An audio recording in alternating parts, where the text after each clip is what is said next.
On the phone, and I do this because I know Neil's going to enjoy this. It's because it's a really good question. How to identify low quality wine? Now, it doesn't necessarily have to. Yeah, that's easy. Just come over to my house. It doesn't necessarily mean the cost. You know, it could be the way that it's processed. So Sure. Interesting. So, all right, let's bring Peter Douglas on. We're going to find out a little about him and about how to identify how that low-quality wine. I'd like low-quality people I'd like to be able to identify. All right. Good morning, Peter. Hi, good morning. Good morning. So where are you from? So I'm Scottish and I live in Germany, in Berlin. Wow. So yes. I live in Europe. So you grew up in Scotland. How'd you get over to Germany? Don't say by plane. So basically I grew up in Germany, 2 languages. My parents moved to Germany in the 80s when the military was still stationed here. And then they were working as greenkeepers on a golf course. My dad was working as a greenkeeper on a golf course. And then we stayed in Germany. So you're calling from Germany this morning? Yes. So we didn't wake you up early. Not very ahead. No. Middle of the day here. So how did you get into the wine business? So I done an apprenticeship, and then I found out there's a job about wine, and it's called a sommelier. And I was a teenager back then, and I thought it was great. I can go drinking all day. So you were a smart teenager. Yeah, and get paid. He was a smart teenager. Figured it out. Yeah, and then I done my sommelier qualifications, worked in multiple Michelin star restaurants, and worked myself up. Done everything between entry-level wines and fine wines. So now I'm a freelance consultant. All right, so let me ask you this. What is your favorite fine wine? My favorite fine wine? Mm-hmm. That's a good question. It always depends on the context. There is like a medium wine from China. Yeah, and I'm sure the meal as well. Got to have the pairing, right? Yeah. So like there's internationally there's so much wine, and it always depends on the context and who you're drinking it with. So if I would go out with my wine friends, we might have an amazing bottle of Gianello together. And if I'm out with other friends, we might opt for a cheaper option, and it'll still be amazing quality. All right, so mine is a Pouligny Montrachet, which is a white Burgundy from France, which they used to make it really good, or I don't know, make it. However, they put it together, and of late, not so much. I guess it's the grape, I would think. But anyway, so... Yeah, it could also be the producer. Yeah. So the vintages are getting hotter in Burgundy. So you're also getting it, so it's more voluptuous, and it's not as elegant as it used to be. But white wine is actually still okay. They're more worried about the Pinot Noir. So I'm glad to hear maybe that. It could be a producer. See, I do like a cheap wine. I wouldn't say it's low quality, but I like a Chardonnay or a Pinot Grigio. Yeah. You know, I just said that I like them with a meal. My favorite is Riesling. And there was Johannesburg Riesling was my favorite. That's a little sweet, right? Not really. It's like a combination of sweet and dry, and it's just like the perfect taste to a summer meal. It's delicious. So, all right. So let's talk about evaluating that relationship between wine ingredients and quality. Yeah. So there's a lot of factors that come into it for low quality wine or also high quality wine. So you would start in the vineyard. So when you start in the vineyard, you have the grapes and the yield. So the more yield you have, the lesser the concentration you have of aromas. So if you would reduce the yield, you have the potential to produce a more intense flavor, which could contribute to a higher quality wine.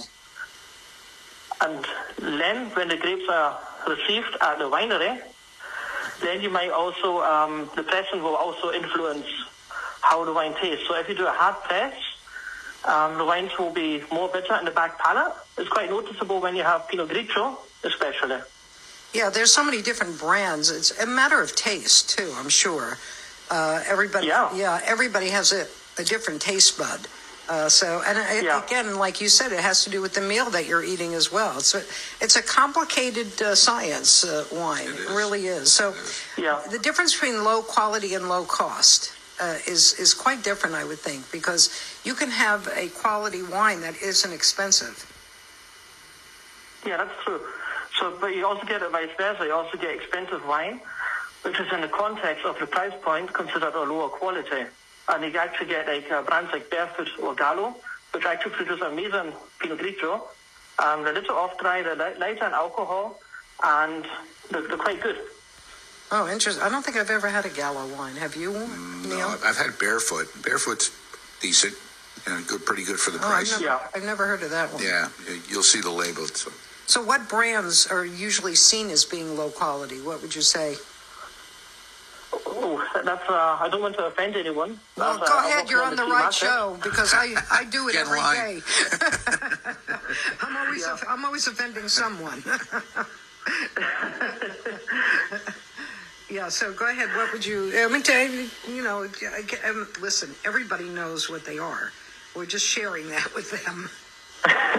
Yeah, well, I was actually quite surprised. I had a lot of prejudice to some brands, and recently I was at a tasting for the discounter market. Because I live in Germany, one of my clients is mining a publishing house, and we were having this discounter tasting. And I was quite surprised to learn that it also depends on the batch. Because sometimes you would have a wine, you would think it's a low quality, but you might get a better batch sometimes that would actually stick out quite positive. So it would be like a lot of fluctuation inside of the brand, and also depends where you buy it. And also like how long was it on the shelf. So you might be able to purchase a wine, which is actually a good quality. By the time you purchase it, because it was too long on the shelf, then you might actually get a low quality wine. So it's important to also look at the vintage. So if you're going for entry-level wines, you want to get a wine as young as possible. So there's a lot of information here. Do you have a website that people can go to find out more information? Yes. One of my clients, which I represent, Vino Voss, we have a blog, and we also publish quite frequently about the wines, about how to evaluate quality by yourself, and how you can taste the wines and be quite professional and talk about wine even though if you don't know much about wine. All right, so what is the website?